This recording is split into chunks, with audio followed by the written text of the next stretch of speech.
Friends, welcome back to the मंजिल भारत. कैसे हैं आप सब? I hope you all are fine.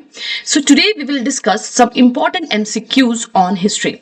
आपका जो जेकेपीएसआई का एग्जाम होने वाला है उसमें जनरल अवेयरनेस कंपोनेंट से आपको अराउंड 20 क्वेश्चन पूछे जाएंगे जो कि 40 मार्क्स के होंगे. और ये 20 क्वेश्चंस आपको डिफरेंट कंपोनेंट से पूछे जाएंगे जैसे history, geography, economy, then culture. So we will try कि हम हर एक कंपोनेंट पे कुछ एमसीक्यूज जो हैं वो डिस्कस करें ताकि आपके एग्जाम तक आपकी जो प्रैक्टिस है और रिवीजन है वो प्रॉपर हो जाए.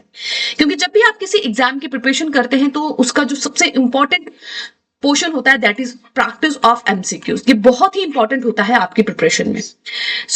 मैं आपके लिए अलग अलग कंपोनेंट पे डेली बेसिस पे कुछ एमसीक्यूज लाऊंगी ताकि आपकी रिवीजन भी अच्छे से हो जाए और प्रैक्टिस पे. तो आज जिस टॉपिक पे हम करने वाले हैं दैट इज हिस्ट्री. आज हम कुछ मॉडर्न हिस्ट्री के भी क्वेश्चंस होंगे और कुछ एंशिएंट हिस्ट्री के भी क्वेश्चंस होंगे, उन्हें डिस्कस करेंगे. तो स्टार्ट करते हैं पहले क्वेश्चन से. तो first question is the first war of Indian independence. Bharat की पहली स्वतंत्रता की लड़ाई जो है वो किस रिवोल्ट को कहा जाता है? ठीक है, सिपाही ऑफ द सिपाही rebellion, the mutiny of 1857, the battle of Plassey, the Indian Revolution of 1947. So 1857 की जो लड़ाई थी उसे कहा जाता है as a first war of Indian independence. क्योंकि देखा जाए तो इससे पहले भी बहुत सारे आप एक तरह से कहें म्यूटनी या आप एक तरह से कहें रेवोल्यूशन बहुत सारे हुए थे, बट ये पहला था जो थोड़े बड़े स्केल पे हुआ था. ऑल्दो पूरा इंडिया इसमें इन्वॉल्व नहीं हुआ था. मोस्टली दिस 1857 की जो लड़ाई थी ये नदर इंडिया तक ही सीमित रही थी. ठीक है, और अगर हम देखें भी तो सबके मुद्दे भी अलग अलग थे. स्टिल एक वाइडर एरिया पर जो है इसे लड़ा गया था 1857 की, और इसने जो ब्रिटिश सरकार है उसकी जड़ों को जो है हिलाया था. और उसके बाद ब्रिटिश सरकार ने बहुत सारे रिफॉर्म्स लाए थे इस रिवॉल्ट को देखते हुए. ठीक है, तो 1857 की लड़ाई जो है वो उसे कहा जाता है as a first war of Indian independence. चलिए बट सेकंड क्वेश्चन की तरफ. Who was the viceroy of India when the Jallianwala Bagh massacre took place. So 1919 में जो सबसे ही हमारी हिस्ट्री का एक तरह से अगर हम कहें तो सबसे दर्दनाक इंसिडेंट था दैट वाज जलियांवाला बाग, जिसमें बहुत सारे मासूम लोगों की जान गई थी. उस समय कौन था वाइसरॉय, ये आपसे पूछा जा रहा है. Lord Curzon, Lord Irwin, Lord Chelmsford, Lord Mountbatten. So इसका सही आंसर है option number C, Lord Chelmsford. ठीक है, तो लॉर्ड चेम्सफोर्ड जो थे that he was the viceroy of India when the Jallianwala Bagh massacre took place. और आपने अगर एक मूवी भी आई थी इस पर, आई थिंक उधम सिंह के नाम से, आपने देखी होगी, तो यू नो कि उधम सिंह ने जाके फिर जनरल डायर जो कि रिस्पॉन्सिबल थे इस पूरे इंसिडेंट के लिए उन्हें मारा था जाके. ठीक है, so Lord Chelmsford was the viceroy. Okay, the Montagu-Chelmsford reform led to the introduction of. So British सरकार समय पर जो है काफी रिफॉर्म्स, लेजिस्लेटिव हों, एग्जीक्यूटिव हों, वो लाती रही. अलग अलग नामों से उन्हें जाना जाता है बेस्ड ऑन कि कौन सा वाइसरॉय उस समय था, कौन सा सेक्रेटरी ऑफ स्टेट उस समय था. सो मॉन्टेग्यू-चेम्सफोर्ड रिफॉर्म जो है उसे उसके थ्रू जो है कौन सा एक्ट आया ये आपसे पूछ रहे हैं. ऑप्शन 1 है government of India act 1858, government of India act 1919, Indian independence act 1947, the regulating act of 1773. सो इसका जो सही आंसर है वो ऑप्शन नंबर बी है, the government of India act 1919 का government of India act. Comment section पे आप मुझे बताएंगे कि मॉर्ले मिंटो रिफॉर्म जो है वो किस द मॉर्ले मिंटो रिफॉर्म जो है it led to the introduction of which act. ठीक है, वो आप मुझे कमेंट सेक्शन में बताएंगे. Question number 4 is the quit India movement that is Bharat छोड़ो आंदोलन. ये कौन से साल में जो है लॉन्च किया गया? क्विट इंडिया मूवमेंट, ठीक है, जिसमें डू एंड डाई का स्लोगन भी दिया गया. और इसके बाद ही हम देखते हैं कि फिर फाइनली भारत को जो है आजादी मिलती है 1947 में. तो क्विट इंडिया मूवमेंट जो है वो कब लॉन्च हुआ था ये आपको बताना है. 1940 में, 1942 में, 1945 या 1947 में. सो क्विट इंडिया मूवमेंट जो है that was launched in the year 1942. Correct answer है इसका option number B, that is 1942. और इस समय मैक्सिमम जो फ्रीडम फाइटर्स थे, लीडर्स थे, वो जेल में थे क्विट इंडिया मूवमेंट के दौरान. Who among the following is known as the father of Indian nationalism? Who is known as the father of Indian nationalism? बाल गंगाधर तिलक, दादा भाई नौरोजी, लाला लाजपत राय, बिपिन चंद्र पाल. इस तरह से तो बहुत सारे लोगों को as a father of Indian nationalism या फादर ऑफ मॉडर्न इंडिया के नाम से जाना जाता है, बट यहाँ पे जो ऑप्शंस दिए गए हैं आपको उसमें से फाइंड आउट करना है.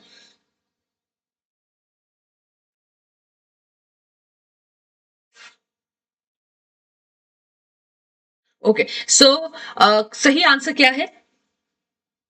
So correct answer is option number B, that is Dadabhai Naoroji.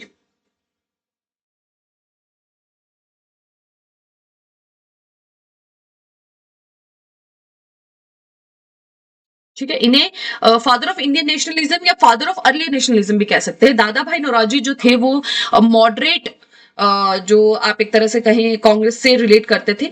शुरुआत में जब आपने इंडियन नेशनल कांग्रेस पढ़ी होगी तो आप दो डिफरेंट फेज आते हैं। एक रहता है आपका मॉडरेट फेज, और जो कि 1885 से जब से कांग्रेस बनी तब से लेकर 1907 के अराउंड, जब तक बंगाल का डिवीजन होता है तब तक चलता है। और उसके बाद ये फेज जो है वो रिप्लेस हो जाता है एक्सट्रीमिस्ट से, कि अब सिर्फ हमें रिक्वेस्ट करके या सिर्फ हमें मेमोरेंडम पेश करके ही अपनी बातों को नहीं मनवाना है, बल्कि हमें थोड़ा सा एक्सट्रीमिस्ट भी होना पड़ेगा। सो दादा भाई नौरोजी इन ऑप्शंस में से, ऐसे तो बहुत सारे लोगों को फादर ऑफ इंडियन नेशनलिज्म कहा जाता है, बट जो ऑप्शन है यहाँ पे जो है वो सही आंसर होगा दादा भाई नौरोजी। कहीं कहीं आप पढ़ेंगे राजा राम मोहन राय जो है वो भी जाने जाते थे as a father of Indian nationalism, ठीक है, बट ऑप्शंस में वो नहीं है, तो सही आंसर हो जाएगा Dadabhai Naoroji. The first round table conference was held in, तो पहली राउंड टेबल कॉन्फ्रेंस कब होती है? टोटल 3 राउंड टेबल कॉन्फ्रेंस हुई थी, ठीक है, और मकसद यही था कि कांग्रेस जो भी मेन पार्टी है, मेन पॉलिटिकल पार्टी है भारत की, वो और अंग्रेजी सरकार जो है वो बैठ कर किसी एक जो है निष्कर्ष पे पहुंचती हैं। कोई एक जो है जो भी उस टाइम के जो भारत डिमांड कर रहा था फ्रीडम की, और जो अंग्रेजी सरकार की उसमें इंटरफेरेंस थी, उन सब पे जो है बैठकर एक जो है कोई मीडियल जो टर्म्स पे जो है उसको सॉल्व किया जाए, उसके लिए ये ऑर्गेनाइज की गई थी। 3 राउंड टेबल कॉन्फ्रेंस हुई थी। पहली राउंड टेबल कॉन्फ्रेंस कब हुई थी, ये आपसे पूछा जा रहा है। 1929, 1930, 1931 और 1932। So first was in the year 1930। फिर कंसेक्यूटिव इयर्स में हुई तीनों, सेकंड वाज इन 1931 और थर्ड वाज इन 1932। तीनों में से किसी पे भी कोई फाइनल डिसीजन जो है नहीं हुआ, ऐसा कोई भी डिसीजन नहीं लिया गया जो कि सभी को मान्य हो, ठीक है। तो फाइनल आउटकम तो इसका कुछ नहीं आया था, बट कमेंट सेक्शन में आप मुझे बताएंगे ऐसे एक पर्सन का नाम जिसने ये तीनों की तीनों राउंड टेबल कॉन्फ्रेंस जो है अटेंड की हूं। अगर कांग्रेस की हम बात करते हैं तो कांग्रेस ने तीनों अटेंड नहीं की थी, ठीक है, ना ही गांधी जी ने तीनों अटेंड की थी, ठीक है। गांधी जी ने ही जो है रिप्रेजेंट किया था कांग्रेस को, सो तीनों उन्होंने अटेंड नहीं की थी। तो एक पर्सन जिन्होंने तीनों अटेंड की थी वो आप मुझे कमेंट सेक्शन में बताएंगे, जिसका भी आंसर सही होगा मैं उसे पिन कर दूंगी। Who wrote the book India of my dreams, तो मेरे सपनों का भारत, इस नाम की किताब जो है वो किसने लिखी है? जवाहरलाल नेहरू, सरदार वल्लभ भाई पटेल, सुभाष चंद्र बोस या महात्मा गांधी? तो सही आंसर है इसका option number D, that is Mahatma Gandhi. Mahatma Gandhi ji द्वारा लिखी गई है ये किताब India of my dreams. Who was the first Indian Governor General of Independent India? अब देखिए यहाँ पे टर्म क्या लिखी गई है? इंडियन, ठीक है, तो कंफ्यूज नहीं होना है। भारत के 2 टर्म्स यहाँ पे इंपॉर्टेंट है ध्यान देने वाली। एक तो भारत के भारतीय, पहले भारतीय गवर्नर जनरल, और वो भी इंडिपेंडेंट इंडिया के। इसीलिए मैं कहती हूं कि आपके लिए जो प्रैक्टिस करना है एमसीक्यूज का वो बहुत इंपॉर्टेंट है, क्योंकि इससे आपको जो है किस तरह से क्वेश्चंस को पढ़ना है, किसी तरह से इंटरप्रेट करना है, उसकी जो है आपको प्रैक्टिस हो जाती है। कभी कभी अगर आप जल्दबाजी में इंडिपेंडेंट ना पढ़े, ठीक है, तो आप सीधा देखेंगे हाँ फर्स्ट गवर्नर जनरल है, और आप वहां पे ऑप्शंस में गलत मार्क करते हैं, ठीक है। तो यहाँ इंडियन है और इंडिपेंडेंट है। भारत की आजादी के बाद और भारतीय पहले कौन थे? लॉर्ड माउंटबेटन, भाई वो तो भारतीय है ही नहीं, तो ये तो आप पहले एलिमिनेट कर दीजिए, है ना। लॉर्ड माउंटबेटन तो लास्ट गवर्नर जनरल थे, लास्ट वॉइस रॉय थे, बट ये भारतीय तो नहीं थे। जवाहरलाल नेहरू ये तो प्राइम मिनिस्टर थे। राजेंद्र प्रसाद प्रेसिडेंट थे। सही आंसर है option number D, that is C Rajagopalachari, ठीक है। So he was the first और last, both first and the last Indian governor general of independent India. The Indian National Congress pass the resolution, the Indian National Congress passed the resolution for पूर्ण स्वराज और complete independence in the year. So जो कांग्रेस है उसने कब, Indian National Congress ने पूर्ण Swaraj complete independence का जो रेजोल्यूशन है वो किस साल जो है पास किया था, ये आपसे पूछ रहे हैं, ठीक है। ऑप्शंस देख लेते हैं। 1960, 1906, 1929, 1930 या 1942।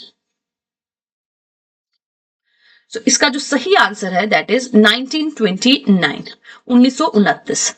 ठीक है। 1929 का जो सेशन हुआ था, हर साल एक सेशन होता है, लाहौर में जो कांग्रेस का सेशन हुआ था उसमें ये हिस्टोरिक पूर्ण Swaraj, that is total independence का जो रेजोल्यूशन है वो पास किया गया था। ठीक है, जवाहरलाल नेहरू जी को इलेक्ट किया गया था एज अ प्रेसिडेंट, और इवन इसी दिन, इसी में इसकी जो पब्लिक डिक्लेरेशन है, इसी पूर्ण स्वराज की जो रेजोल्यूशन पास किया गया उसकी जो पब्लिक डिक्लेरेशन है, लोगों को उसके बारे में बताया गया ऑन 26 जनवरी 1930, जिसको पहले इंडिपेंडेंस डे की तरह, भारत के फर्स्ट इंडिपेंडेंस डे की तरह भी सेलिब्रेट किया जाता है। इसीलिए आप देखेंगे कि ऑल्दो हमारा कॉन्स्टिट्यूशन जो है वो बनकर तैयार नवंबर में ही हो गया था, लेकिन उसे अडॉप्ट कब किया गया? 26 जनवरी को अडॉप्ट किया गया। क्यों अडॉप्ट किया गया? उसी दिन को क्यों चुना गया? 24, 25, 20 या कोई और दिन को क्यों नहीं चुना गया? उसका रीजन है क्योंकि 26 जनवरी जो है हिस्ट्री में बहुत इंपॉर्टेंट है और उसे फ्यूचर में भी हम याद रख पाए, इसीलिए 26 जनवरी को दिन को चुना गया जिस दिन हमारा जो संविधान है उसे अडॉप्ट किया गया। क्योंकि 26 जनवरी वो दिन है जिसमें पूर्ण स्वराज, कि अब हमें डोमिनियन नहीं बनना है, हमें किसी के अंडर नहीं रहना, हमें कंप्लीट इंडिपेंडेंस चाहिए। हम जो भी डिसीजन ले देश के बारे में वो उसमें किसी का भी इंटरफेरेंस ना हो, वो जो है पब्लिक डिक्लेरेशन उसकी की गई थी 26 जनवरी 1930 को। ठीक है, तो सही आंसर क्या हो जाएगा हमारा? 1929। और सेशन कौन सा था? लाहौर का। प्रेसिडेंट कौन थे? जवाहरलाल नेहरू। चलिए क्वेश्चन नंबर 10 की तरफ बढ़ते हैं। The non-cooperation movement was started by Mahatma Gandhi in response to which event? So non cooperation movement जो है महात्मा गांधी जी द्वारा स्टार्ट की गई थी 1920 में जो है ये स्टार्ट हुई। आपको इसकी जो ईयर है ना, क्रोनोलॉजी, वो भी ध्यान रखनी है क्योंकि एग्जाम में कभी कभी क्रोनोलॉजी पे बेस्ड क्वेश्चन भी आ जाता है कि कौन सा इवेंट कब हुआ। तो 1920 में महात्मा गांधी जी जो है लॉन्च करते हैं नॉन कॉपरेशन मूवमेंट। किस रिस्पॉन्स में, यह आपको बताना है। ठीक है, Jallianwala Bagh massacre, Simon Commission, Chaura Chauri incident या रॉलेट एक्ट। तो यहाँ पे दो ऑप्शंस हैं। रॉलेट एक्ट तो था जो 1919 में पास हुआ था, रॉलेट एक्ट, उसके रिस्पांस में महात्मा गांधी ने नॉन कोऑपरेशन मूवमेंट स्टार्ट किया था, जिसमें लोगों को रॉलेट एक्ट में जो है ये कहा गया था कि लोगों को बिना, just this is yes Rowlatt act, जिसमें ये कहा गया था कि लोगों को डिटेन किया जा सकता है विदाउट ट्रायल। ठीक है, जज के सामने पेश किए बगैर ही उसको जो है डिटेन किया जा सकता है, और उसके अगेंस्ट जो है बहुत वाइड स्प्रेड प्रोटेस्ट हुए थे। साथ ही एक और इंसिडेंट हुआ था जलियांवाला बाग मैसेकर, जो कि 1919 में हुआ था। ये दोनों ही 1919 के इंसिडेंट है। ठीक है, ये अप्रैल 1919 में होता है। ठीक है, सो इसमें भी लार्ज क्राउड को जो है, जो आप एक तरह से कहें इनोसेंट क्राउड जो कि बैसाखी के सेलिब्रेशन के लिए वहां इकट्ठा हुआ था, उन पे फायरिंग की गई। सो यहाँ पे दो ऑप्शन सही हैं, ए एंड डी। ठीक है, सो आप इन दोनों को करेक्ट कर सकते हैं। ऑप्शन यहाँ पे ई होना चाहिए, बोथ ए एंड डी। ठीक है, बोथ ए एंड डी। चलिए next question number 11। The battle of Plassey was fought in. Battle of Plassey, Plassey की लड़ाई जो है वो किस साल में हुई? 1757, 1775, 1761, 1782। So the battle of Plassey was fought in. तो किस दिन हुई ये हुई 1757 में। किस साल में हुई? 1757 में। ठीक है, और अगर बात करें कि किन किन के बीच में हुई, तो ब्रिटिश ईस्ट इंडिया कंपनी थी जिसको रिप्रेजेंट कर रहे थे रॉबर्ट क्लाइव। रॉबर्ट क्लाइव, ठीक है, रॉबर्ट क्लाइव थे। और किसके अगेंस्ट हुई? ऑपोजिट साइड में अगर हम इंडिया की बात करें तो इंडिया की तरफ से कौन कौन थे? That was Nawab of Bengal. ठीक है, नवाब ऑफ बंगाल, नवाब ऑफ बंगाल। ठीक है, सिराजुद्दौला और उनके फ्रेंच अलाइज, सिराजुद्दौला। ठीक है, तो इनके बीच में हुई 1757, that is battle of Plassey. Outcome क्या हुआ था? Finally British east India company जो है वो जीत जाती है, और ये एक तरह का टर्निंग पॉइंट था भारत की हिस्ट्री में भी, और ब्रिटिश ईस्ट इंडिया कंपनी का जो रूल था उसे और थोड़ा ज्यादा स्ट्रेंथन भारत में कर दिया इस लड़ाई के बाद। ठीक है, चलिए the salt March two Dandi was part of which large movement? Salt march और नमक सत्याग्रह और दांडी यात्रा की अगर हम बात करें तो वो किस लार्जर मूवमेंट का पार्ट है, ये आपको बताना है। Non cooperation movement, quit India movement, civil disobedience movement या खिलाफत मूवमेंट? तो ये दोनों ही इंपॉर्टेंट पार्ट है। Option number C is the correct answer, civil disobedience movement के। ठीक है, option number C. The civil disobedience movement was called off by Mahatma Gandhi after which event? The civil disobedience movement was called off by Mahatma Gandhi after which event? तो civil disobedience movement जो है,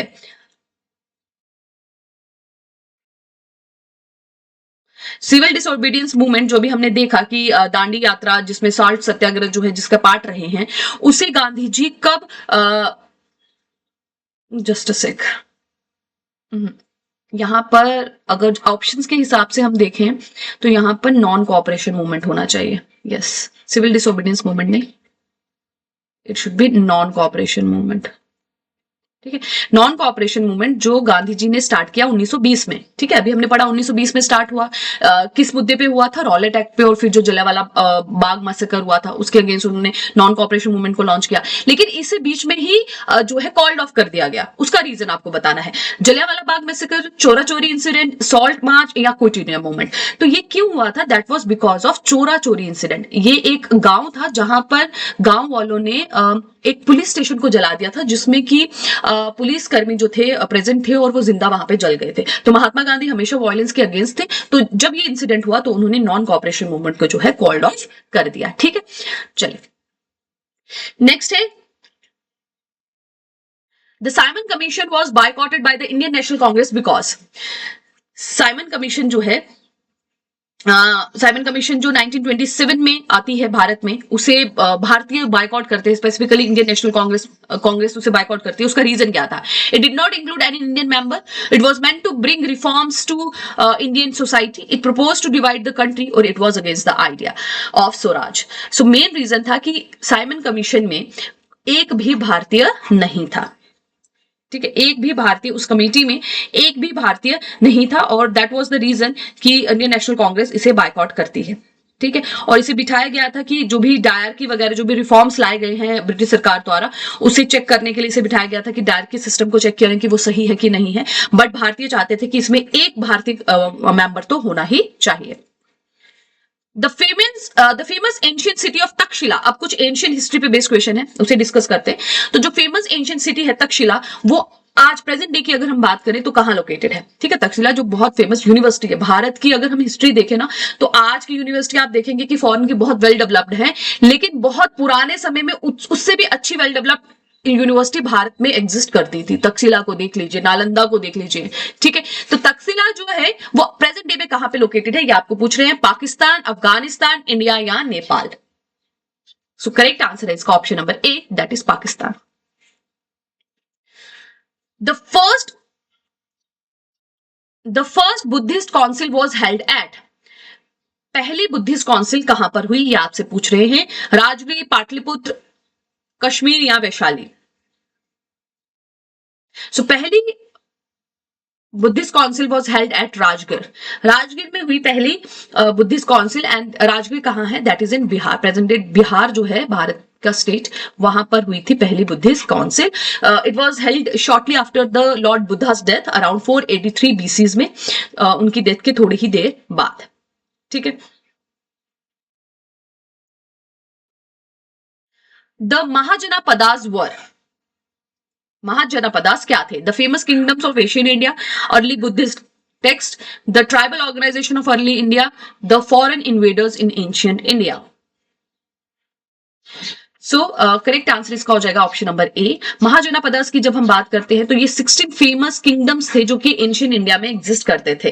ठीक है, specifically अगर हम बात करें northern और ईस्टर्न रीजन में, भारत के नॉर्दर्न और ईस्टर्न रीजन में 16 इंपॉर्टेंट किंगडम जो एग्जिस्ट करते थे 6 से लेकर 4th सेंचुरी बीसी तक, that is known as Mahajanapadas. Which of the following ruler is known for his support of Buddhism. तो कुछ किंग्स के नाम आपको दिए गए, आपको बताना है कि बुद्धिज्म को किसने सबसे ज्यादा सपोर्ट किया. बिंबिसारा, अशोका, चंद्रगुप्त मौर्य या कनिष्क? सो करेक्ट आंसर है option number B, that is Ashoka.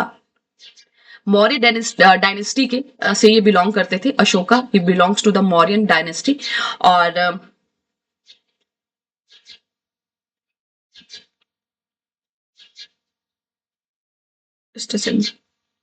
Just Maurya, yes, Maurya dynasty से बिलोंग करते थे और थर्ड राजा थे ये मौर्य डायनेस्टी के, ठीक है। और आफ्टर कलिंग की जो वॉर होती है उसके बाद जो है इनका पूरा हृदय परिवर्तन हो जाता है और ये बहुत ज्यादा सपोर्ट करते हैं बुद्धिज्म को। विच of the following was not a part of वैदिक टेक्स्ट, तो बहुत सारे वैदिक टेक्स्ट हैं, उनमें से ऑप्शन जो दिए गए इनमें से कौन सा है जो वैदिक टेक्स्ट का पार्ट नहीं है? ऋग्वेद, सामवेद, यजुर्वेद या अर्थशास्त्र। तो आप जानते हैं कि चार हमारे इंपॉर्टेंट वेद हैं, Rigveda, Samaveda, Yajurveda and Atharvaveda.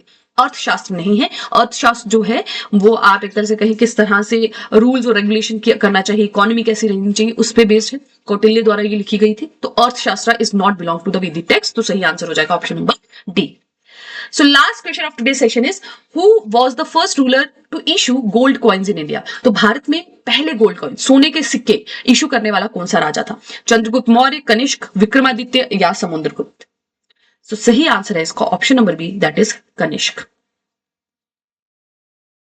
So that is it for today session. आज हमने कुछ टोटल 20 एमसीक्यूज डिस्कस किए, कुछ मॉडर्न हिस्ट्री पे थे, कुछ एंशिएंट हिस्ट्री पे थे। नेक्स्ट वीडियो लेक्चर में मैं आपके लिए कुछ और क्वेश्चंस लेके आऊंगी हिस्ट्री पे based, then we will move towards the geography. और इस तरह से हम हर एक कॉम्पोनेंट से कुछ कुछ एमसीक्यूज जो है डेली बेस पे डिस्कस करेंगे, ताकि आपकी जो रिवीजन है और प्रैक्टिस जो है वो होती रहे। अगर आपको ये एमसीक्यू सीरीज अच्छी लग रही है तो do like it, share it and do subscribe my channel. Thank you very much, take care and keep working hard.